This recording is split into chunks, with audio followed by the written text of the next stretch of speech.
Hello everybody and welcome to another episode of Alex's Afternoon Art Show. Today we are drawing Raven from the DC Comics, one of those popular characters, and we're going to be talking about a few different things. So we've got to talk a little bit about, I think we've got to talk about posing, we've got to talk about detailing, that's a big one we're going to have to talk about. We'll have to talk a little bit about hands and hand detailing and, posing and how that affects those things.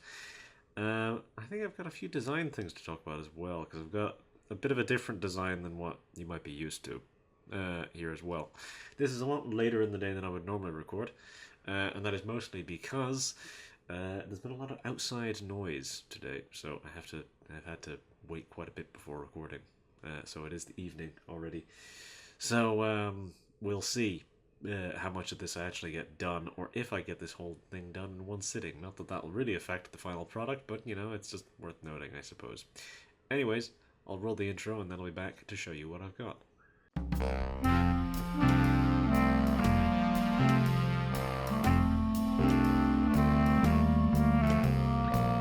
So this is where we're at. As I mentioned, it's a little different, not massively, a little different than some designs that you might be used to. So, if one of those elements of Raven's design that is very inconsistent is the face, really.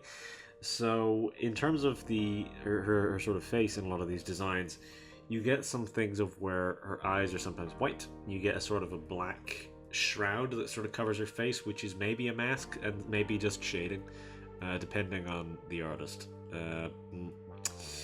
Then there's the hood. The hood is the sort of standard pointed shape at the front. That's very consistent with usual designs. However, it is angled in such a way where you can't really see the little diamond on her forehead. That is there. I would have made it visible, but I didn't want to have to make the hood a sort of an odd shape to accommodate for it. So now something which is a little different is that I've chosen to include sort of feathers along the top of her cape because I thought that looks cool. We will see how that will look in the final product, because that is going to be very hard to draw. It will be very, very hard to draw that. It will be time consuming.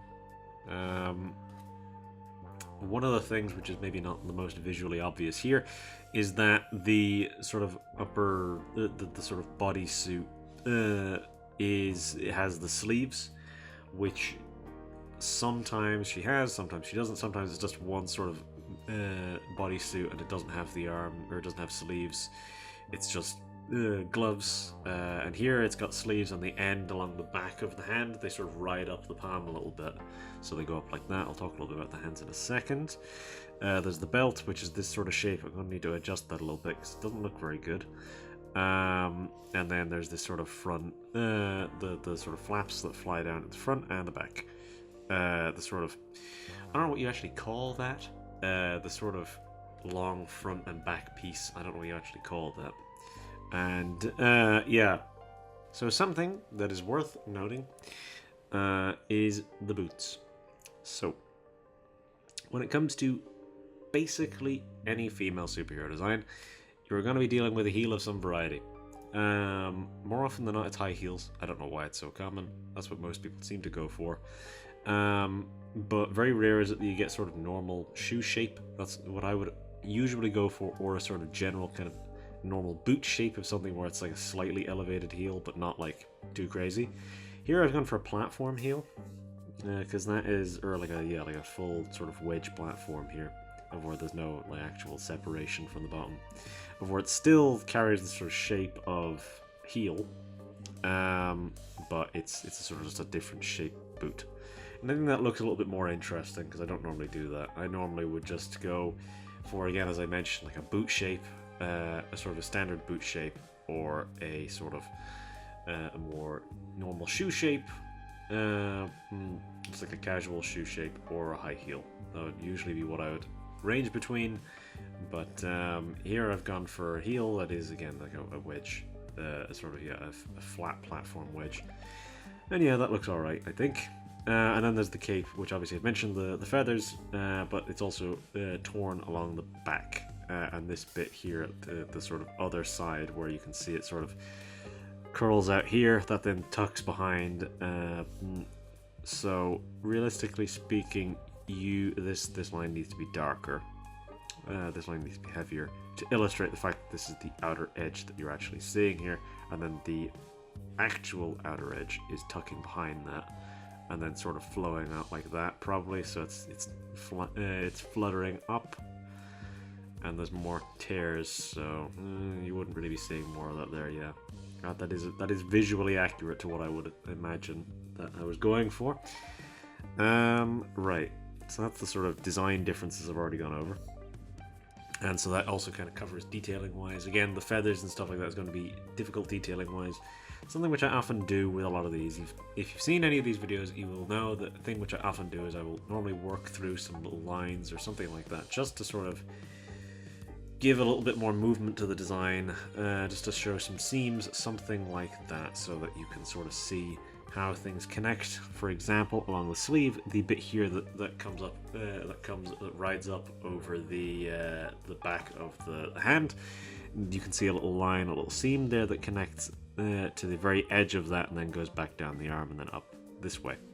So that is just to, again, separate things out and stuff like that. And a lot of the time I use these because whenever I'm doing these designs and just obviously the blue lines, it's a case of where I don't usually have a concrete idea of what I want some of this stuff to look like.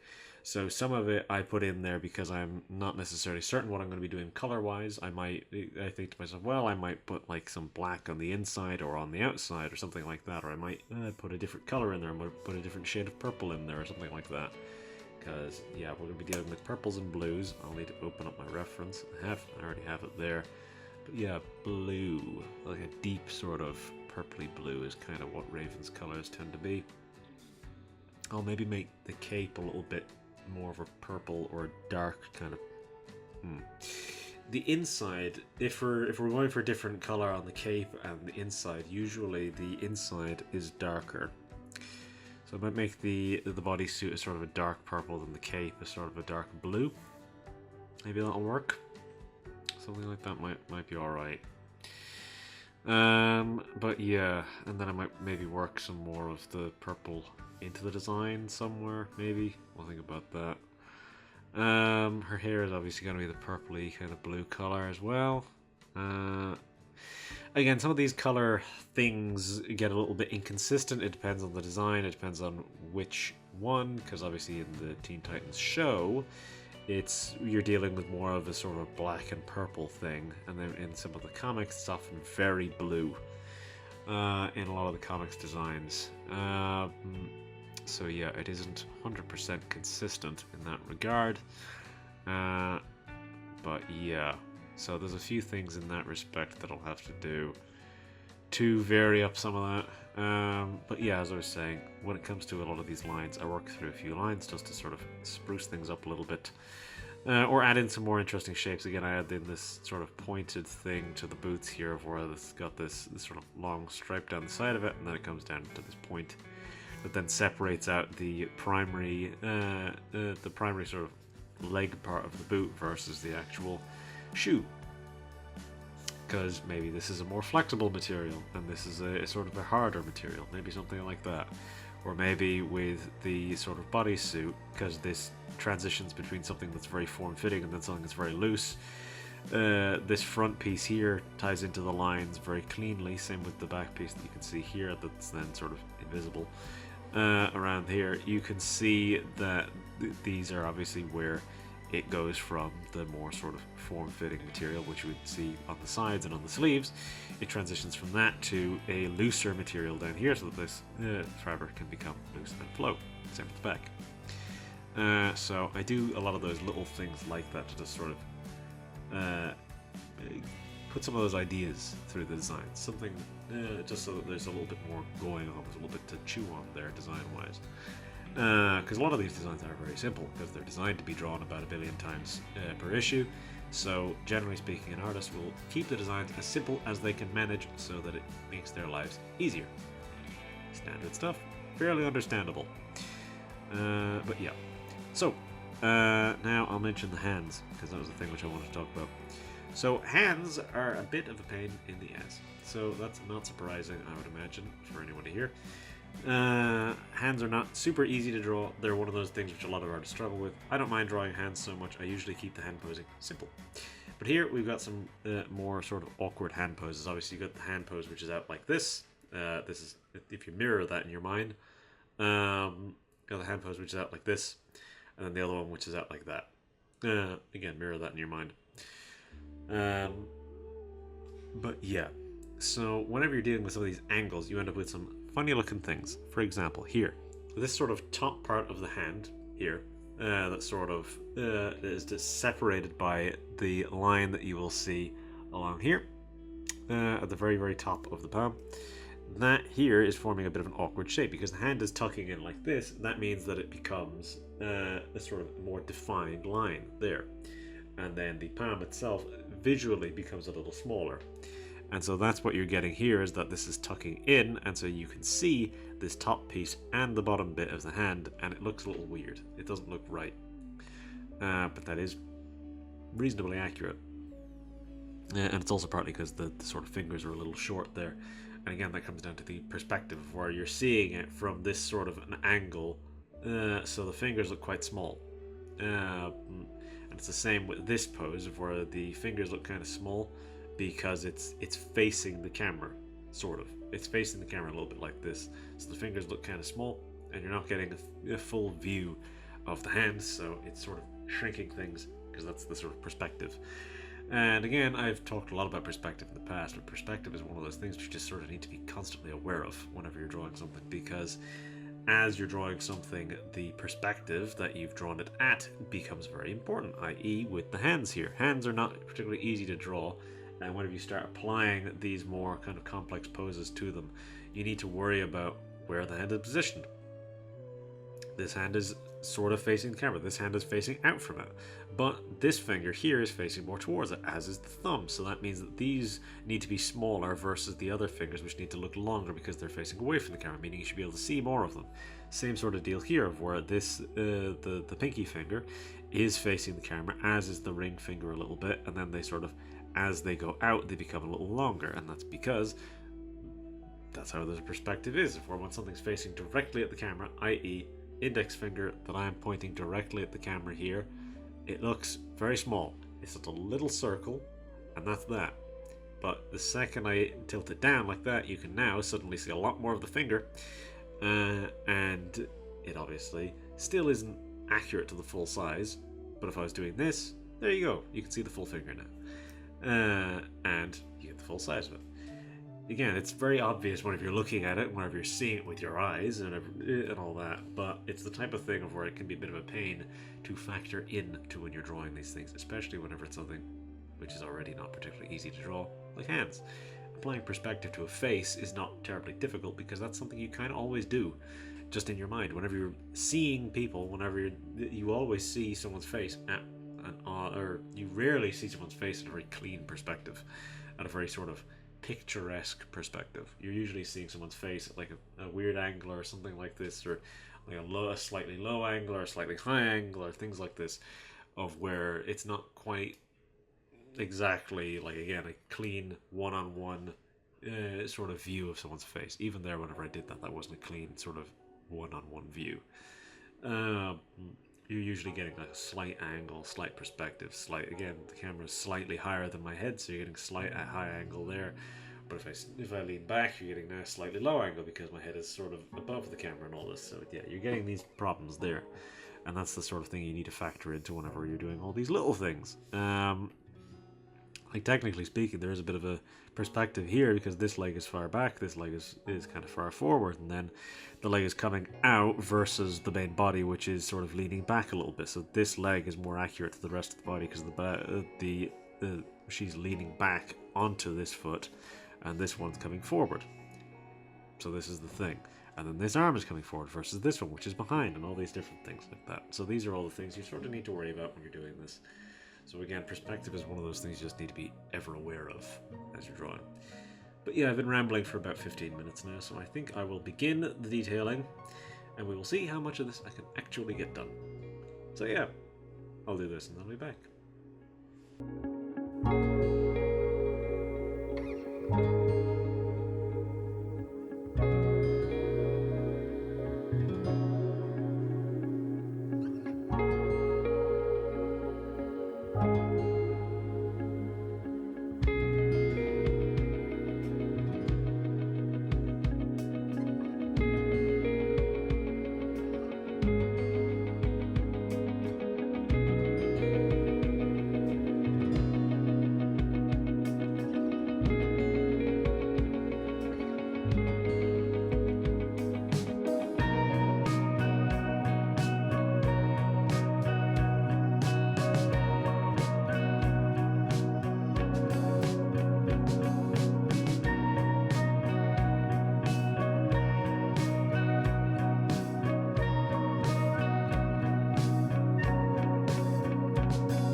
Okay, that's our details done. That took a very long time, but yeah, I didn't make a huge amount of adjustments or anything like that. I changed some of the cape stuff. I added a few more like sort of little tears to the bottom of the cape. Again, nothing too crazy, just a few little tears. The eye shape is slightly different. It's slightly sort of more relaxed than what it is in the original. The original is a bit more of a sort of a, I don't know what I would call that eye shape, but it feels like a bit more of a relaxed eye shape here, a bit more of a sort of a glare going on here.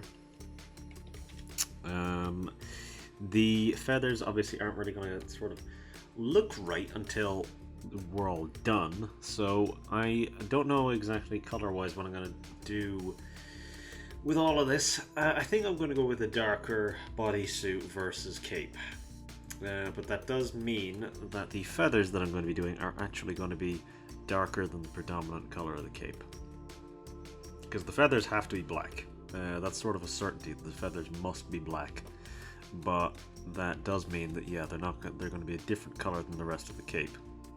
I think I am going to filter a little bit of black in certain areas. For example, the heels on the shoes, I'm going to make those black. I'm maybe going to have this side bit here be black, just so that sort of creates a contrast between this and the sort of main bodysuit color, because that will be dark but not black.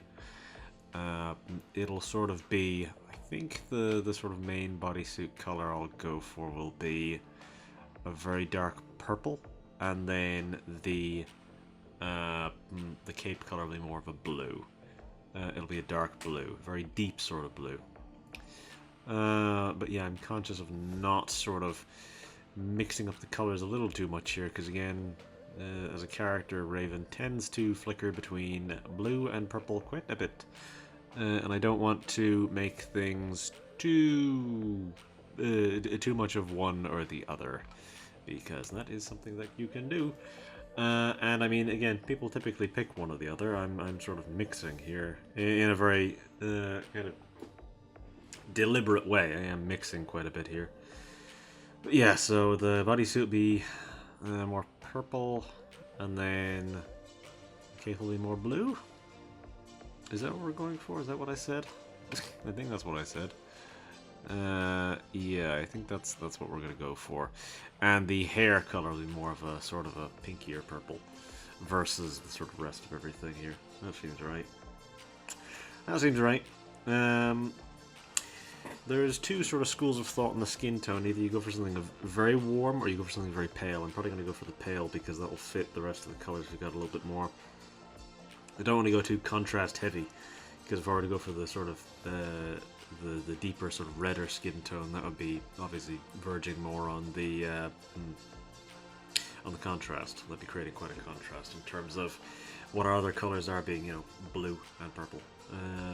So I'm gonna maybe do something vaguely interesting with the background. I'm gonna throw some. I have a bird brush which I use occasionally, and use that for the background. Throw it in so that it comes out from behind the cape, so that sort of creates more of a sort of a thing. But it looks like there may be something going on there with the background that might look interesting. We will see how much of this I get done, because I'm not confident that I'm going to finish the rest of this in this sitting. But you know, who knows? I might get it done in this sitting. It would be surprising, but it's not impossible. But yeah, we'll see. We'll see what I manage. But yeah, is there anything else I really needed to cover there? So yeah, I've sort of said everything I'm gonna do. There's obviously gonna be the gold for the belt and the little buckle on the cape. Yeah. Yeah, I think I'll just sort of, again, have the sort of birds coming out from behind the cape. That might do something. That might look interesting. We will see. We will see. It might look terrible, and I might remove it. But otherwise, I think the background will probably be some sort of a gradient from sort of a pinkier, well, not pinky, but a purple kind of color, up to a sort of a dark blue. We'll see how I feel about that with the background. Obviously, that's not too important, but I mean, yeah, as I say, because the background's just going to be gradients, so it's not really all that important that I get it too right. But yeah, we'll see. We'll see what I manage, we'll see what I do. I'm not really going to do any magic effects or anything like that. I think we're good with what we've got so far. I was thinking of doing some effects or something like that, but I think we don't need them.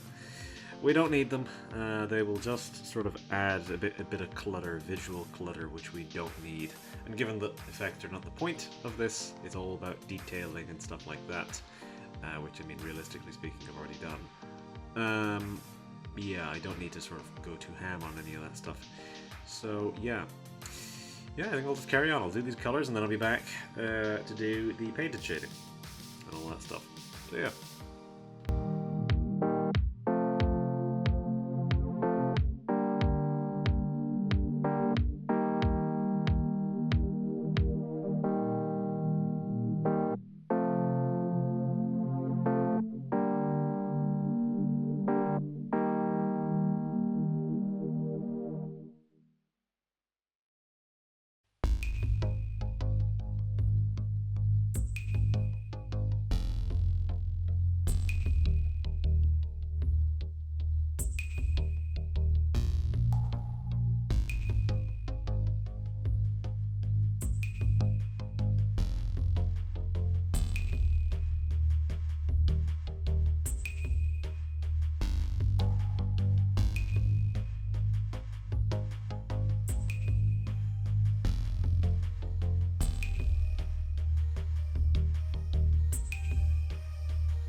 Alright, it is now the following day.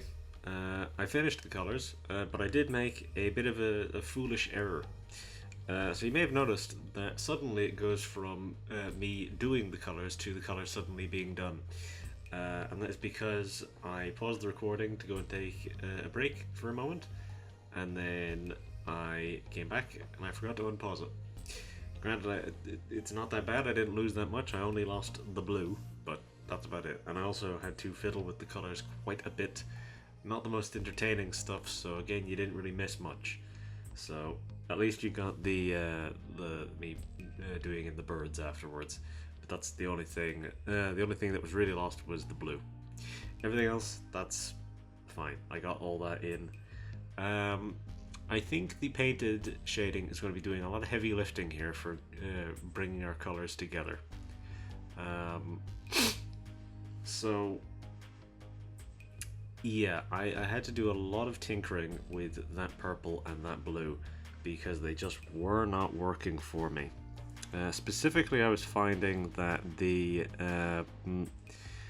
blue and the purple were too close together, and then I was like, well, okay, now they're too different. Okay, well, now and it kept us spiraling of where there's this new problem that would come as a result of me changing something or something rather like that. That there would be some sort of new issue every single time that I did something, and it became very frustrating. So yeah, ultimately I'm going to have to do a little bit of tinkering with the painted shading. The painted shading should help us a little bit. I think the sort of interspersed black does help. It sort of spruces up our colors a little bit. It keeps them interesting. But yeah, I think largely I'm going to need to be making a few. I'm hoping that the painted shading does something at least for livening things up, because this is all, it is blending into the background a little bit, which I don't mind whenever things blend in a little bit to the background, but I don't want it to just sort of blear together a little too much. Like, that's what I feel like this blue was before. The blue before was pretty much the exact same color as the background, so I had to change that. Out of curiosity, let me have a look at this. Dear God. Well, that's what this is what it looks like in CMYK. This is RGB, CMYK, significantly duller. So yeah, we would not print like this, but well, I suppose that doesn't matter. We're not printing it anyways. It's just interesting to sort of see the color differences sometimes, because a lot of these color ranges are a bit picky about certain things. But yeah, I'm going to need to pick a color palette, and then I'm going to paint in my shading. So yeah, I'll move on. We'll do this, and then I'll be back to do the detailed shading and the light line and all that other stuff. So yeah.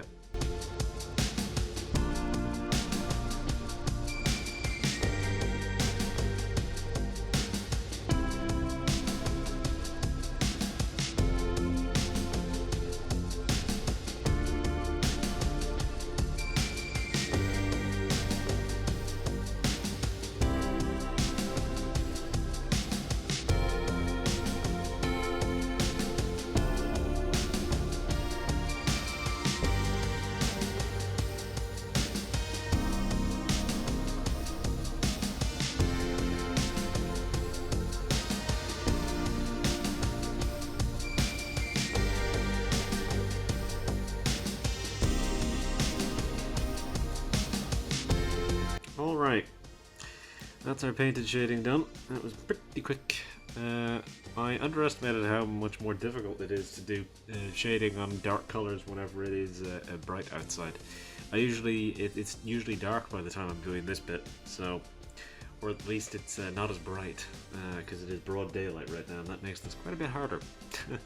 So it's yeah, I underestimated that. So yeah, anyways, now it's time for the detailed shading and the light line and all that stuff. So I'm going to do the final touches realistically, and then we're done. So, yeah, I don't think there's anything crazy I need to do here. I just sort of want to keep this to be I kind of want to give it a little bit more intensity. I want to give the lighting a little bit more, just a little bit more. I want to have a bit more to it. Because as it stands, it feels a bit too flat. So something which you might have seen me doing while I was doing that painting was I was looking at the screen in front of me as opposed to looking down, and that's because the screen down here is darker than the one in front of me. So because it's so bright in here, I've been looking at the screen in front of me to do it as opposed to the screen below me. Because it's clearer. So yeah, I think it's going to be challenging to do the detailed shading like this. But we'll see what I can manage. I just want to give it a bit more intensity. I want it to sort of really pop a little bit more. So I think the gradient maps that I'm going to use are going to be pretty bright. I already have my color palette selected very, very deep blues and purples as we have in our color palette as it stands. So I want to sort of give it a bit more kind of depth. I want it to sort of really pop. Because it feels like we could use a little bit more. Just, again, as I say, just a little bit more to it. So we'll see what I can manage with the detailed shading here, and then I'll be back to do my last gradient maps and wrap up. So yeah.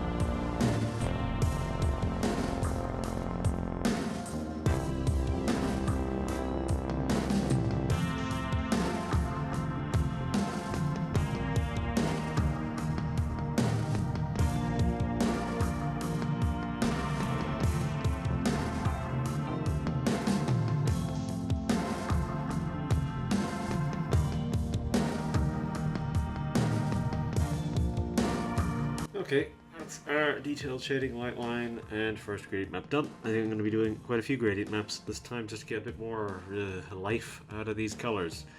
So yeah, I've gone for something, as I mentioned before, very sort of vivid. At least on either end it's very vivid. So this is very vivid blue, this is very dark and vivid purple, then we've interspersed some sort of paler tones in the middle, mostly because that's where the skin tone sits and I still want that to be kind of pale. So first of all, the first gradient map that I've gone for is a soft light at 75%. So that's pretty high for what I would normally use a soft light for. So what I might do is I might throw in a lighten and throw that in at 80%, because a lighten layer doesn't do much. As you can see, it'll just sort of apply a hue. It's easier to see whenever it's just the lighten layer that's on. So as you can see, it applies just a bit of a hue, so it sort of brings our colors together a little bit. Put that over everything. Maybe even put it under everything. I think we put that under everything because that's more of a hue. No, over everything I think is what we want. Okay, so now we're going to want a luminosity layer. But this is because our gradient map is quite dark, because our colors are quite dark, we're probably not going to want this to be too intense. So I'm saying like 15% on this, because that's pretty harsh. It doesn't seem to make any difference where I put this. Just put it over everything because that's not quite as dark. Now let's have a look at a color burn. That is also very minor as things go. Maybe that would be 10%.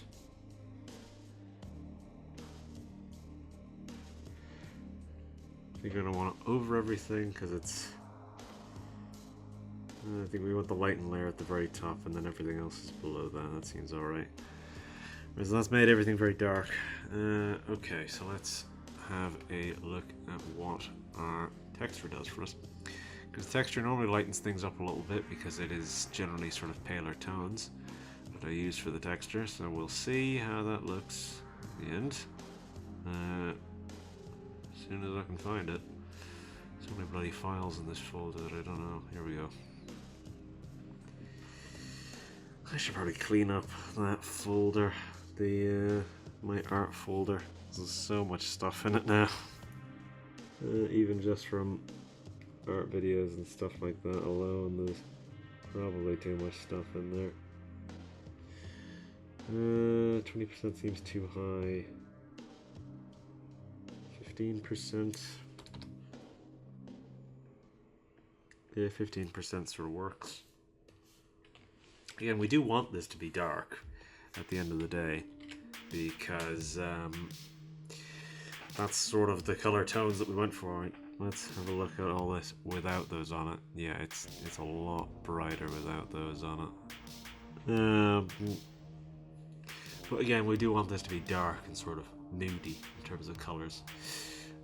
Deeper, darker, and sort of sharper. That's largely what I wanted to go for whenever I started today with all these bits of shading and stuff like that, because that's the type of thing which you just sort of need to but this at least I felt like I needed to do something, because especially after those colors, the colors weren't really working for me, and I feel like it's all sort of come a little closer now, the colors, like the black and the purple on the actual main bodysuit are not hugely different, which is actually what I wanted, but they're distinct enough from the blue that the cape itself, on the top at least, is more visibly a separate color, but not, like, again, not super obvious, again, because all of her colors are kind of similar. They all kind of have to be a bit similar. And that just means it's a bit of a pain to put it all together like that. But yeah, I think it works overall. Some things, I mean, have been sort of lost, i.e. the fact that there is more purple on the back, and this is just a black sort of stripe moving through at the side. You can't really tell. You can sort of see the line here separating them, but that's about it. It's so dark that it's not really left it much of a visual impression of that left. I mean, that's why the lighting layer's there. It's not really doing much at this point, is it?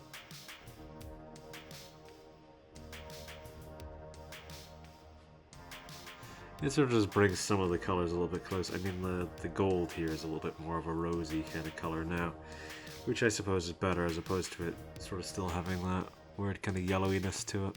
That would stand out in a way that I don't think works. Yeah. I don't usually use lighten layers all that much because they're very minor. It's a very subtle change. Well, it depends. If it's a dark gradient map like this, it's obviously going to be a very subtle change because it's a lighten layer, and if we're using darker colors, then it's not going to apply very obviously.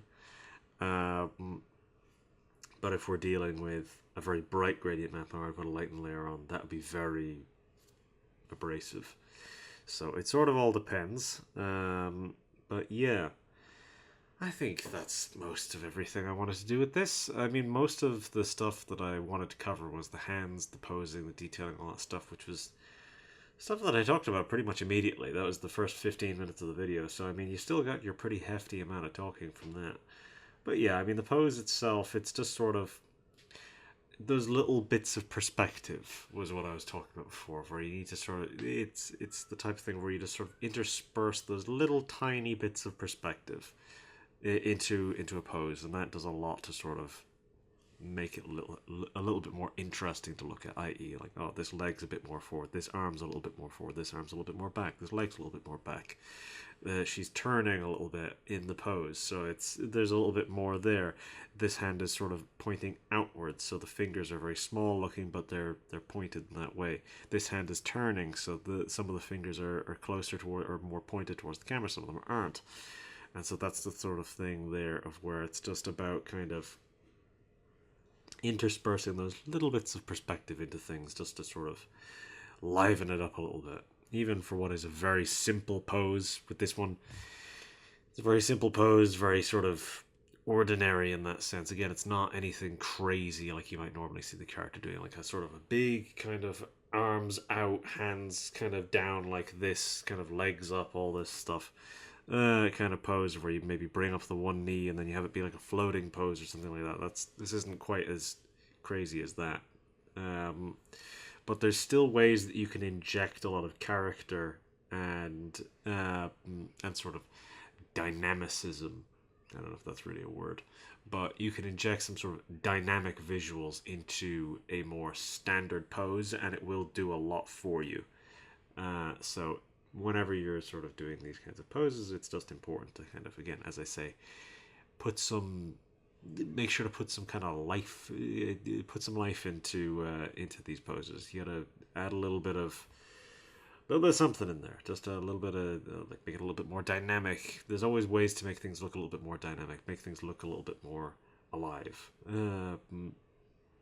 And it's just adding those little bits of perspective, those little bits of sort of like, again, have the sort of the front flap here on the bodysuit sort of tucking in, that it's all sort of like folding inwards because this leg is coming forward. That means this part of the fabric is being pushed in, and then this is obviously flapping out because the cape is also flapping out. So the idea being that there's a bit of a breeze coming from this direction, meaning that this is also contributing to pushing in the front flap. That means the back flap is pushing out a little bit, and as is the cape. Except the wind or breeze or what have you is clearly coming at an angle because the edge of the cape, the edge on this side, is being tucked in the back here, and then it's floating out like that. So clearly it's sort of an uneven breeze. So things like the edge of this part of the flap are pushing out, this bit is being pushed in, the back is being flown out, and all this stuff. So there's little things like that you can do to just, again, there's an interesting wind direction, a bit of interesting perspective or something like that. You can really liven up a very simple pose very easily by doing that sort of thing. And that is what I would recommend. That is the lesson that I hope you pull away from this one, even though these aren't really supposed to be educational videos, they're mostly for entertainment. But, you know, if I can teach you something, I suppose it's better than nothing, isn't it? So, yeah. If you come away learning something, it was worth it, I suppose. Even though I haven't really convinced myself very well. Yeah, that I suppose is us. I lost the point there a little bit at the end, but yeah. So yeah, I think that's us. I don't think there's anything else I really need to cover. I think I'd sort of got a good point in-ish at the end there, aside from all my fumbling with my words. But yeah, so I'll just do my outro and I'll leave you. So if you like the video, do whatever it is that you'd normally do, whether that be liking it or not. I would of course prefer if you liked it, but I can't make you do that. So all I can do is politely suggest it, which I believe I have done. It's the same deal if you want to subscribe, go for it. I would like it if you did that, but I can't make you. So, you know, do it or don't. You presumably know where the subscribe button is. I don't need to remind you. It's below the video. I didn't have to tell you that, but I chose to because I'm a nice guy like that. And if you have a suggestion for what you'd like to see me draw in the future, you could leave a comment, politely worded. I would like it if you did leave a comment to, you know, tell me your thoughts and all that stuff, because it's also very good for engagement. But if you're not going to be polite about it, just don't do it. I'd rather that. Just don't do it if you're not going to be polite. And yeah, if you choose to watch the next video, I will see you next time. So with all that said, that is us. So I'll say goodbye and I will leave you. So, bye-bye.